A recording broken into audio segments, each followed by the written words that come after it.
Hey, what's going on? This is Harshman here with Wholesale to Freedom. For those who don't know, this channel is all about wholesaling real estate, entrepreneurship, business, everything in between. And today we're going to be talking about what to do when a deal blows up. And I'm going to give you a couple different solutions on how to remedy or how to buy yourself more time and maybe even get the deal closed.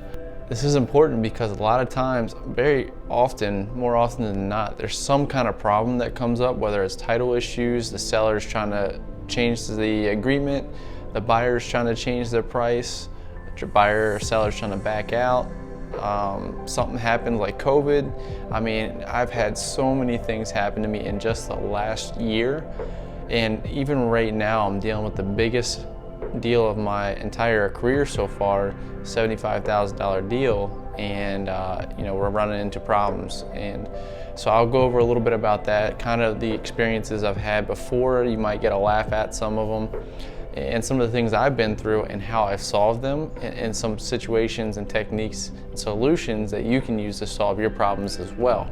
If you guys haven't already, please subscribe down below. Click that notification bell for any future videos or when I go live. This is all information I paid over $50,000 for, and I want to teach it to you guys so you can learn from my mistakes. And don't forget to smash that thumbs up. For all those who are already subscribed, thank you so much for your continued love and support.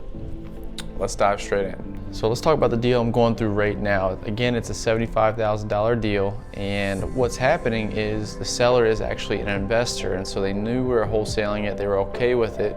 But when we originally talked, we had some terms that I thought we had agreed on by verbal agreement, and sure enough, once we had everything locked into place with the buyer in place, we even decided we were going to up our deposit to make the seller more confident. However, the seller decided to change their terms. They said if we want more time, because the buyer is going to need a little bit more time than what we thought. It's a huge deal. It's like a 16-unit apartment, and it needs everything. It's a complete rehab, and for that reason, the buyer's asking for more time to do their own due diligence. Rightfully so, said that's fine. Normally what happens is I'll go back and get the extension from the seller. 99% of the time, it's no big deal. But because the seller is an investor, he knows how the game works. He's trying to play hardball, and so in that situation, he's just saying, hey, I want some more money for the more time, because it can't just be no risk on you guys' end. And while I do, I don't think it's ethical what he's doing, I do understand where he's coming from.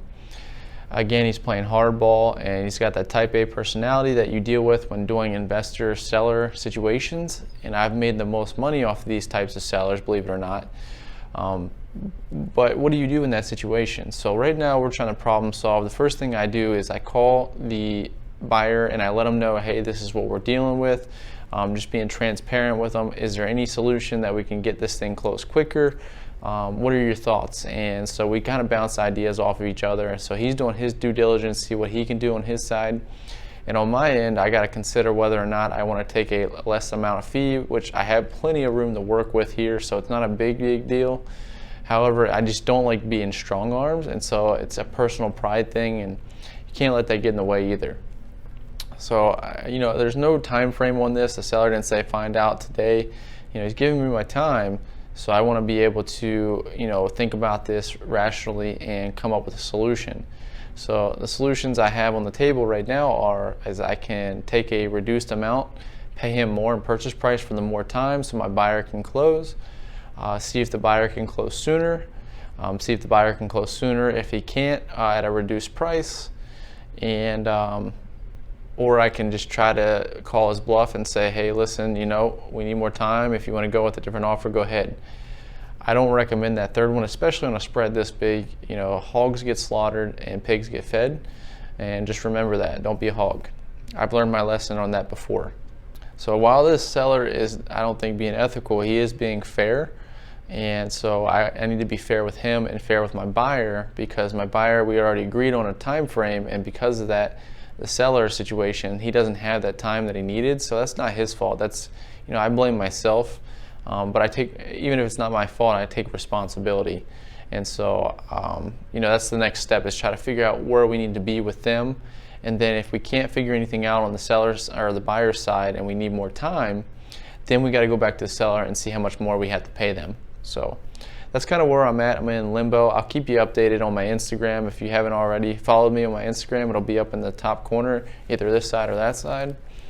And yeah, so that's where we're at. And I've had multiple other deals, like I said, that have had issues. So the very first virtual deal I ever did, it had a lien on it that was twice as much as the property and 4 times as much as, it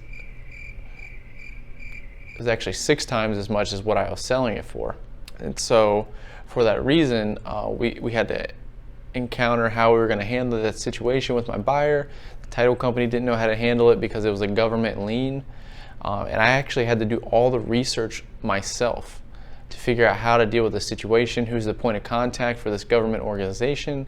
And then from there, I had to have them teach the title company, and myself had to teach the title company how to handle that transaction. They even scared my first buyer away. That was going to be a $50,000 wholesale fee. And they told them it was going to be too much paperwork. They didn't want to deal with it themselves. And I come to find out it was like 3 or 4 pieces of paperwork. I was really frustrated, angry at them, but it was my first deal, my first experience with the title company, lesson learned. So what I did is I found another buyer who's willing to close it very quickly, who was willing to take on the lien because it was forgiven after a certain amount of time, so it had to be somebody who was willing to take that risk. This buyer was willing to take that risk at a reduced price, and it ended up only being a $20,000 wholesale fee. I know what you're saying. It's only $20,000, Alex. Oh yeah, it's a big difference. It is. I mean, you're talking about twice as much, a little over twice as much as, you know, that was lost. So for that reason, you know, I've learned that things happen. I had another deal where the seller was an investor seller, and I had a buyer at 20,000 plus, but he was playing hardball, same situation. And he even backed me into a garage and threatened to beat me up because of the amount of time we were taking, and he wouldn't allow us in for another inspection, even though in the contract it states that we're allowed to have access throughout the entire contract period. He just, you know, again, he's playing hardball. So you have to do what you can with the situation that you got and problem solve from there. So here's the couple of solutions that you can use in the event that maybe you run out of time, things come up with the seller, things come up with the buyer. So in my last video, I talked about solving problems, and it doesn't change here. That's all we're doing. So when the deal blows up in your face, you have to analyze what went wrong, what's going on, and how do you fix it? And can you fix it? And you got to remember, a deal is not dead until it's dead. Until somebody sends me a written notice saying that the contract's null and void, I'm doing everything I can to salvage that deal.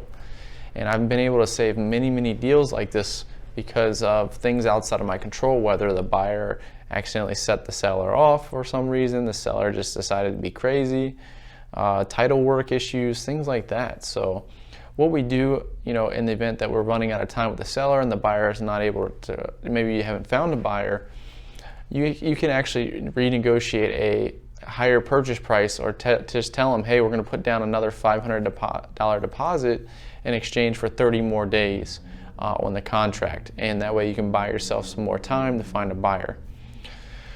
Or you can say something like, so we can do more due diligence, things like that. So that's how you buy yourself more time. Now with the buyer, let's say, for example, the buyer is having issues because maybe you didn't qualify them at first, and now they're saying that because of their inspection, they're going to need to get a reduced price, and it's the only buyer that's interested, and you don't think you can find another one. In that situation, you're just going to relay that information to the seller. Hey, you know, Mr. Seller, my contractor told me these are the reasons why you know, we're having issues with everything that's going on is, for example, there's termite damage, or maybe there's more repairs than what we initially talked about. And for that reason, we're going to have a reduced price. So if you're going to lose the deal anyways because the buyer needs to be at a lower price, why not try to renegotiate, save it, and salvage it? And if you can't, you can always do the thing where I said buy more time, put a higher deposit, or pay them more at the closing. And you at least renegotiate. And then if they say no, just say, hey, listen, could you give us some more time to find another contractor? Boom. Now you're getting, you know, you're trying to work on their behalf. So you're problem solving for them.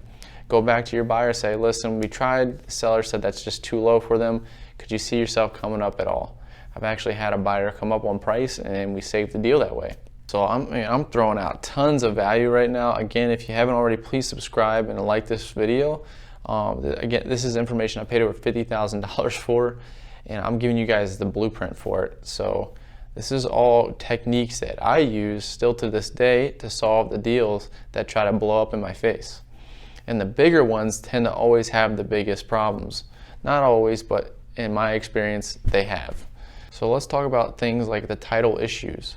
So if title issues come up, if you use the contract that I have in my description, you should be covered. You know, it states that the seller is going to be paying for any kind of liens, anything like that out of their proceeds. And for that reason, you know, obviously get it reviewed by attorney, but for that reason, if there's a lien that pops up, you just relay that to the seller. Hey, listen, there was a lien that you didn't tell us about, or maybe you didn't know. And for that reason, you know, that's going to be coming out of your proceeds.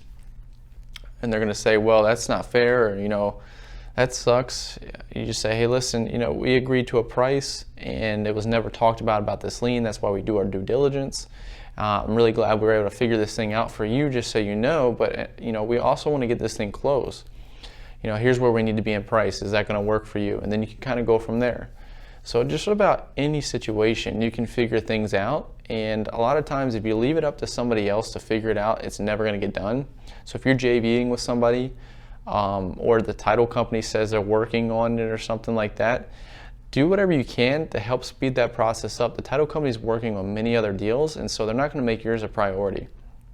Also, if you're relying on your JV partner to talk to the seller, and maybe they're not the greatest at talking to sellers or even their buyers, ask to step in to say, hey, listen, I understand that you're uncomfortable with asking these things. Would it be okay if I asked them?